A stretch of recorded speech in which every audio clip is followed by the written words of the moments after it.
Alfredo Jalife, una cálida bienvenida al programa. Encantado, Jorge. Un honor estar siempre contigo. El honor es nuestro, Alfredo. ¿A qué se debe lo que tú dices es una crisis energética global? Bueno, porque en estos momentos fracasó todo lo que es la transición energética que no se llevó a cabo. Se tenía planeado de que con las alternativas, que son bienvenidas, que la eólica, que quiere decir que es de vientos, y la solar, ello pues ya estaría paliando toda esta cuestión energética, que tampoco es nueva, Jorge, viene desde Prometeo. Tú recordarás el famoso mito que incluso hizo un libro famoso Esquilo, Prometeo encadenado, que Prometeo era el titán que le hurta el fuego a los dioses del Olimpo para entregárselo generosamente a los humanos. Y ahí pues es castigado por Zeus, lo encadenan en el Cáucaso y cada noche venía un águila a roerle el hígado. Pero como él era inmortal, al día siguiente se regeneraba el hígado, pero el castigo ahí permanecía hasta que luego lo perdonaron. Seguimos con esa batalla de Prometeo encadenado. El ser humano siempre ha estado buscando la energía, cuál es la más idónea. Y hoy con el tema que está, pues realmente ya forma parte de la agenda global, que es el cambio climático, pues como que se quiere dar una transición. Quizás lo hicieron demasiado rápido, porque hay una consideración que hay que entender. Las energías alternativas necesitan lo que se llama en inglés un stable backup, es decir, un apoyo estable. ¿Qué quiere decir? No siempre hay vientos, entonces ahí ya tienes un problema. Es lo que le pasó a Gran Bretaña en estos momentos, que tiene una grave crisis energética a grado tal que se están peleando en las gasolineras. Ya hasta intervino el ejército para abastecer a la población con gasolina. Luego, otra situación, las inundaciones que se han dado en Alemania, en China, es decir, es verdaderamente global y está afectando a las principales potencias, porque eso también te rompe la cadena de abasto. Ahí tú lo que dices es, por ejemplo, en Estados Unidos se le ha dado mucho énfasis a lo que le dicen en inglés el Green New Deal, es decir, el nuevo pacto verde, y tú dices, no, la cosa no puede ser tan rápida. Así es. Hacer una combinación de energías disponibles. Así es. Exactamente, Jorge. Entonces faltan dos cosas. A nivel solar, ¿qué está pasando con la energía solar? Tú sabes, pues no todo el día hay sol, y luego en estos momentos tenemos un déficit solar por la cuestión geofísica. Eso lo explica cualquier geofísico, y por eso también esto contribuye a fuertes variantes en el clima del planeta, que no es de un país, es de todo el globo. Bueno, y ahí, ¿en qué tenía el backup, stable backup, las alternativas? ¿En qué se basaban? En el gas. Y por eso hoy que también es contaminante, sin duda es menos, por eso esa palabra metafórica que usan de energía limpia, yo creo que es un anhelo, pero realmente es menos sucia que las demás, sin duda. Tienes tú, por ejemplo, el gas es menos sucio, si así vamos a usar esos términos, porque tienen buenos mercadólogos, eso también hay que reconocerlo, que el petróleo y el carbón. Digo, menos sucio que el carbón, para poner... Sí, obvio, y que el petróleo mismo, pero eso no quiere decir que no contamine. Entonces, ese es el problema de la energía llamada verde. Entonces, en todos los puntos del planeta tienes hoy esa grave crisis. Ahora, ¿qué sucede? Mira, hay un artículo que escribió un gran economista israelí-estadounidense que se llama David Goldman. Lo escribió en Asia Times y dice, es una burbuja esto de la cuestión verde, la burbuja verde le llama, porque no va así. Primero que nada está basada en una gran especulación financierista. Estás hablando, aunque no se quiera creer, más que el Producto Interno Bruto del mundo Estás hablando de más de 100 millones de dólares, trillions en anglosajón, o billones en español castizo, pero que realmente servían como, era nada más manejar la imprenta y acelerar lo que esta economía verde, que así se le cogió, o que tú le muy bien defines como el Green Deal, ¿no? El Great Green Deal. Bueno, entonces esa es la situación hoy. Entonces, y se les vino el tiempo encima porque con todas estas fallas que no previeron, ¿qué sucedió? Pues hoy tienes el precio del barril a niveles de hace 3 años, ya está más de $80 el barril. Se están peleando por el gas.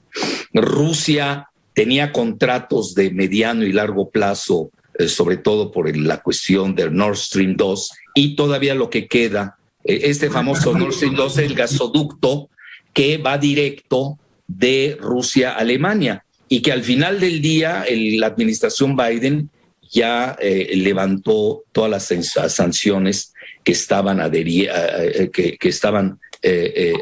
adheridas a ello, ¿no? Y ya incluso, ya ves que como todo esto se geopolitiza, los que odian a Rusia salen y dicen es que Rusia nos cortó el abasto de gas, por eso tenemos la grave crisis, pero ya la canciller Merkel, que es una persona muy sensata, salió a decir que no es así, que no es cierto, porque los contratos con Rusia son de, ¿perdón? Déjame interrumpirte ahí también, Alfredo, porque tú dices los que odian a Rusia, pero para ser consecuentes con una audiencia que quiere escuchar las dos campanas, sí, hay teorías en donde como Estados Unidos pierde el control del suministro de gas a Europa, que como tú dices muy bien, lo maneja Rusia, entonces quiere hacer una alternativa, por ejemplo, un gasoducto desde Qatar que pasaría por Siria, y entonces ahí viene el tema de Siria y la guerra. Es decir, como tú dices, la geopolítica, la geoestrategia, es decir, acá hay gente que odia o no le gusta a Rusia, pero hay mucha gente que no le gusta y odia a Estados Unidos, es decir, que están las ¿cierto? dos. ¿Cierto? Sí, no, pero mira, por eso Merkel, que es muy sensata, dice, no, nosotros tenemos un contrato de mediano y largo plazo y lo está cumpliendo muy bien Rusia. Incluso el representante de Rusia en la Unión Europea está dispuesto a elaborar acuerdos de mediano y largo plazo para darle estabilidad al mercado y que no sea presa de la especulación. Sí, dime, Jorge. Cuéntame por qué la pandemia está jugando un papel tan importante en la economía, en la geopolítica, como tú dices muy bien, aumenta el precio del petróleo, aumenta el precio del transporte, aumenta el precio de los alimentos. ¿Esto está teniendo un impacto directo en la geopolítica mundial, Alfredo? Mira, lo de la pandemia, ¿qué sucedió? Que naturalmente con el enclaustramiento, pues ya no se usaban, disminuyeron el número de vuelos, los vehículos pues ya no se usaban con mayor frecuencia y disminuyó mucho el consumo de hidrocarburos a nivel mundial, eso sin duda. Pero ahora que viene, ya se está desenclaustrando a la gente, pues viene el repunte y ahí viene una gran demanda, eso también hay que tomarlo en cuenta. Pero específicamente en lo que sucede en el pleito del gas, porque se necesita el gas para lo que yo estoy sosteniendo como el stable backup, el apoyo estable. Es decir, ¿cuál es el problema de las eólicas que hoy conocemos y las alternativas y la solar? No son estables, son intermitentes, son volubles, pero necesitas algo que lo apoye. Y sin duda alguna, pues imagínate, pues es un anhelo tener un planeta verde, ojalá, ¿no? Hasta estéticamente es muy válida esta metáfora. Entonces, ¿qué sucede? El ejemplo que tú dabas de Qatar. Entonces ya como todo lo compran, acuérdate que hay varios mercados, ¿no? Tú manejabas muy bien eso, o manejas todavía. Todo lo del spot market lo compras al día, lo que está la oferta y la demanda del día, y ahí es donde se dispara el precio del gas. Entonces ahí tienes el modelo español que lo importamos para México, que es el de Iberdrola y todos esos grupos, pues fracasó. Y hoy tienes unas tarifas estratosféricas en la electricidad, porque no viene sola. Ahora bien, en China, ¿qué sucedió en relación a Qatar? Qatar lo que hizo es de que le está vendiendo el gas a China. ¿Por qué razón? Porque China, que tiene como Rusia lo que yo siempre he manejado conceptualmente como el pluralismo energético, yo creo que lo peor que se puede hacer, Jorge, es clavarse con una sola energía. Yo creo que hay que tener una panoplia toda y usarla, y dependiendo del país. Tú no vas a crear una hidroeléctrica, que sería lo más ideal, lo menos contaminante, en un desierto. Ahí optarías por la energía solar. Es muy claro eso, ¿no? Entonces, yo creo que en Europa se aceleraron con la cuestión energética, y entonces viene la gran demanda de gas y Qatar se lo vende a China. Pero ¿qué pasó en China? También sufrieron lo mismo, y eso que ellos practican el pluralismo energético. Incluso si tú ves los proyectos de China, ya están pensando en la fusión, no en la fisión. Están pensando en la energía de fusión, igual que el sol. Igual ya están teniendo un reactor como laboratorio que les va a, esa es la teoría, a abastecer de toda la energía. ¿Por qué? Porque tienes a 1.400 millones que tienes que alimentar, lo que tú comentabas, y luego empieza a afectar y a infectar toda la cadena de abasto, el supply chain, lo que se llama la cadena de abasto. ¿Y cómo le afecta? Pues todo, los fertilizantes, se elevan los precios, se elevan los precios de los alimentos, y esto al final te hace un modelo disruptivo que no deja en paz a ningún rincón del planeta. Sí. Alfredo, te invito a hacer una pequeña pausa. Continuamos hablando con Alfredo Jalife directamente desde Ciudad de México sobre la crisis energética mundial. Alfredo es un analista y catedrático de geopolítica y de globalización. Alfredo, escuchando toda tu conversación, y yo soy un ciudadano de América Latina. Mi pregunta es, ¿y a mí qué? ¿Esto cómo me puede afectar estando en América Latina? Bueno, mira, dependiendo en qué país vivas, ¿no? Si vives en Venezuela, que tiene la mayor reserva de petróleo convencional y no convencional del mundo, independientemente de las sanciones que le afecta para las exportaciones, pues no van a tener una crisis energética. En México sí, por ejemplo, acaba de salir la cuestión de la reforma energética, y nosotros tenemos un talón de Aquiles, el gas. Tenemos que importar el gas de Estados Unidos, y ha subido estratosféricamente. Y por eso yo creo que llega en su justo momento esta reforma, que la tiene que plantear no a nivel de, mira, yo creo que ya también los seres humanos, y regreso a Prometeo, no fue gratuita el recordatorio de este titán, ¿no? Al que todavía lo seguimos cargando como gran ideal. Tiene que ser de todo el mundo, no puede ser de un partido. Eso es muy primitivo. Ya estar pensando en términos de partidos, y que si estás a favor, en contra, y haciendo ahí cuestiones electoreras. Yo veo eso mucho en Latinoamérica, por desgracia. Todavía seguimos en un primitivismo aldeano, y no estamos pensando primero localmente, que es importante, regionalmente y globalmente, porque al final del día todo esto nos afecta.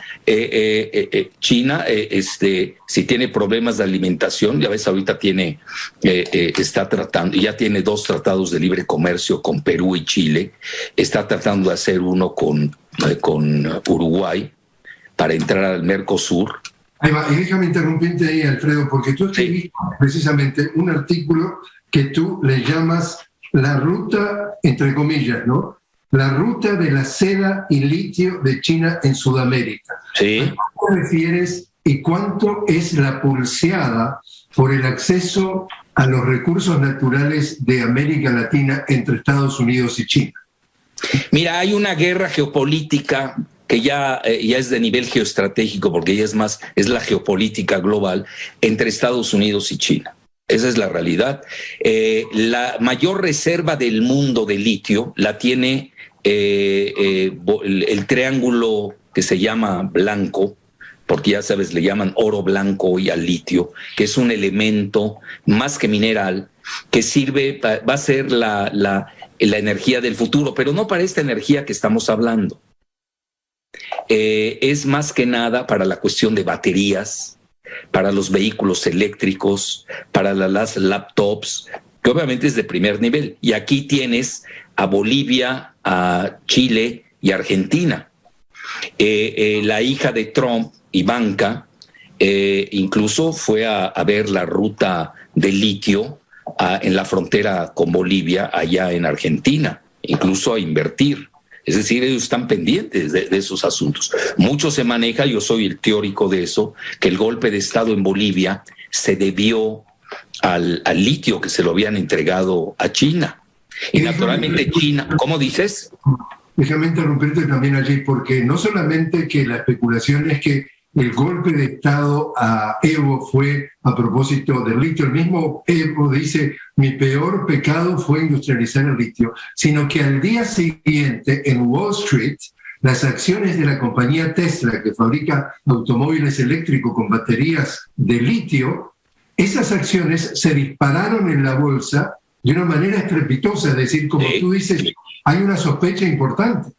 Muy fuerte. Y mira, por ejemplo, te doy el ejemplo de México, que nosotros no tenemos las mayores reservas, no nos encontramos entre ellas.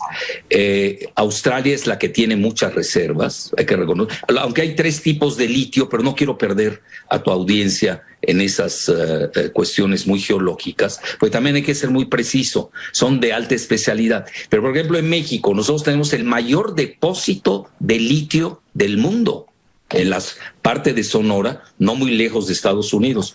Y un servidor descubrió que hay un pleito entre demócratas y republicanos para llevarse el litio de Sonora, a grado tal que el gobernador de Sonora, sin había sido elegido, pero todavía no tomaba posesión, nombró a la ex embajadora de Estados Unidos en México, Roberta Jacobson, como su secretaria de Desarrollo Económico. Y yo hago la pregunta tonta, ¿y quién le va a dar órdenes a quién?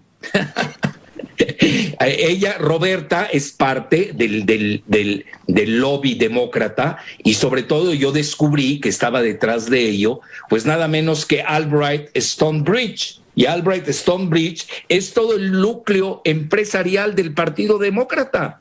Y ahí tienes la contraparte. Se lo están peleando el litio de México, además está cerca de la frontera. Luego tienes los republicanos. Acabas de nombrar a Elon Musk. Elon Musk es partidario de Trump. Incluso ya dejó California, que es demócrata, y se acaba de ir al feudo republicano, que es Texas.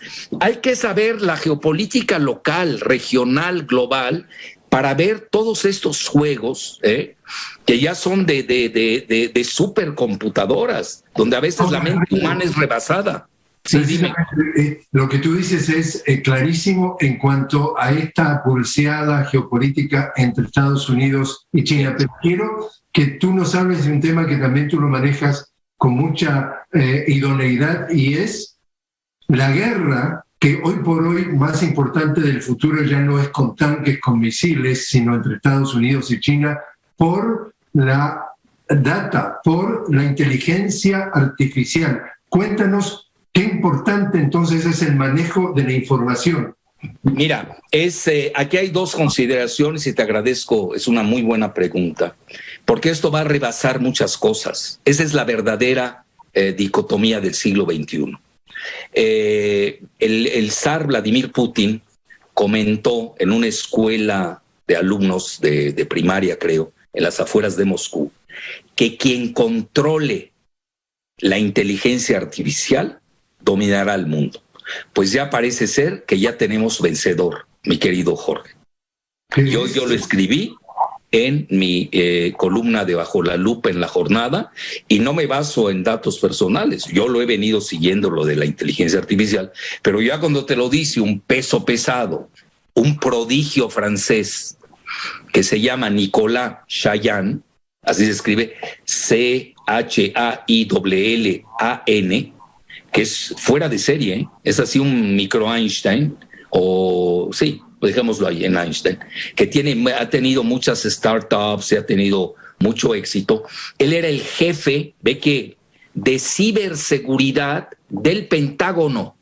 nada menos que del Pentágono. Manejaba el software del Pentágono, no es cualquier cosa.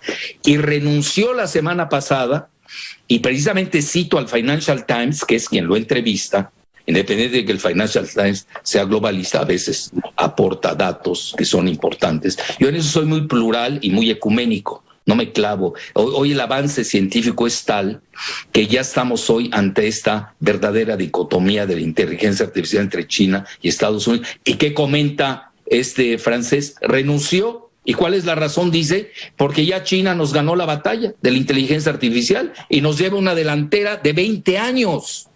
Y dice, yo no me voy a quedar a ver cómo nos está ganando China. Y obviamente arremete contra la dilapidación y disipación de gastos del Pentágono, que ya son consabidos. Seguramente tú sabes que la tercera parte del PIB global, 35 millones de millones, así, suena surrealista, desaparecieron de la contabilidad del Pentágono.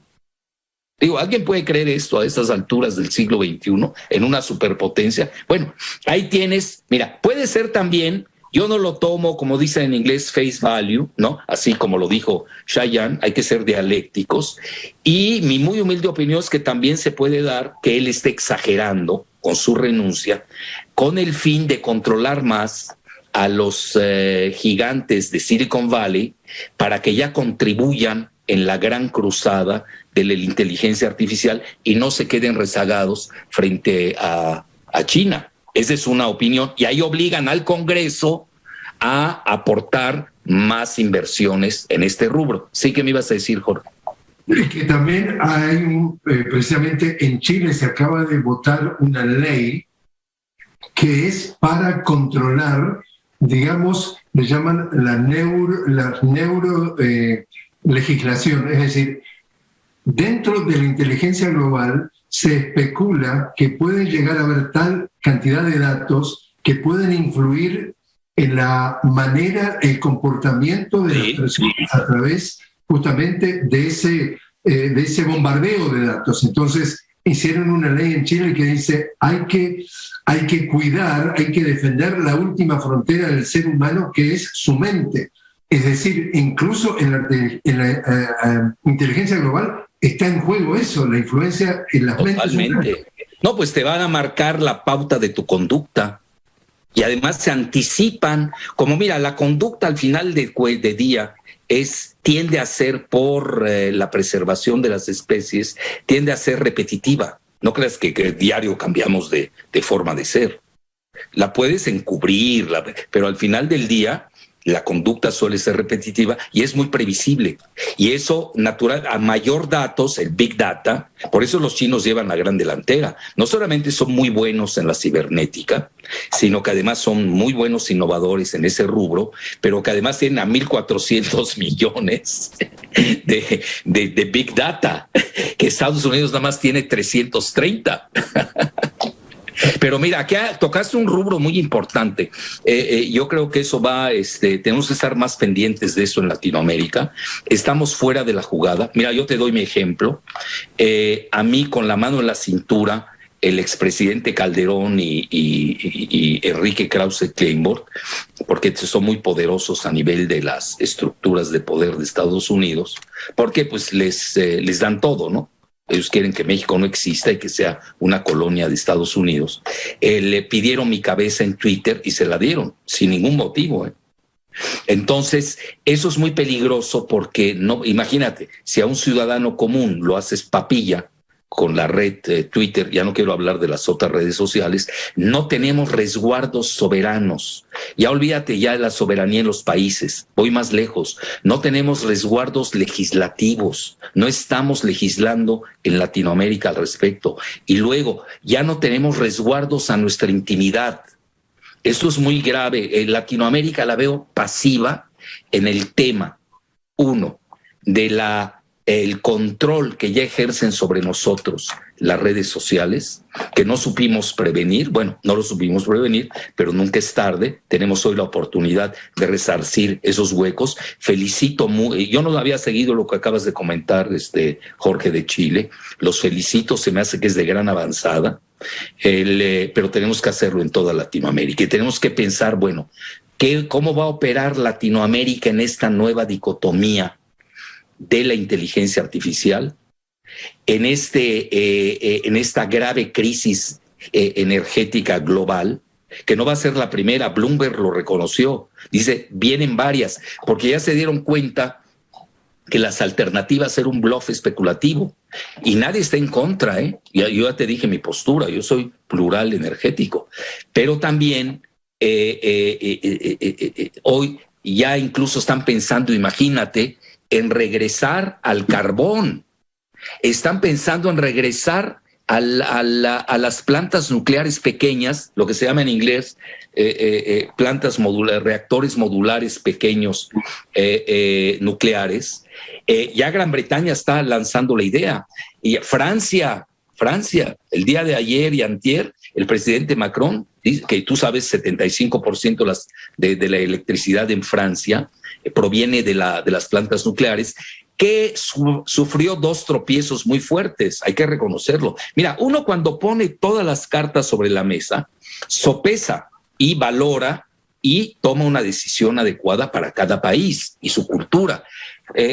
Tuvimos el desastre de Chernóbil, mucho se habla que contribuyó a la caída de la Unión Soviética, el desastre de Fukushima, que ahí fue una negligencia del lobby nuclear en Japón, etcétera. Tenemos que tener todo. Lo que no podemos dejar de tener es electricidad.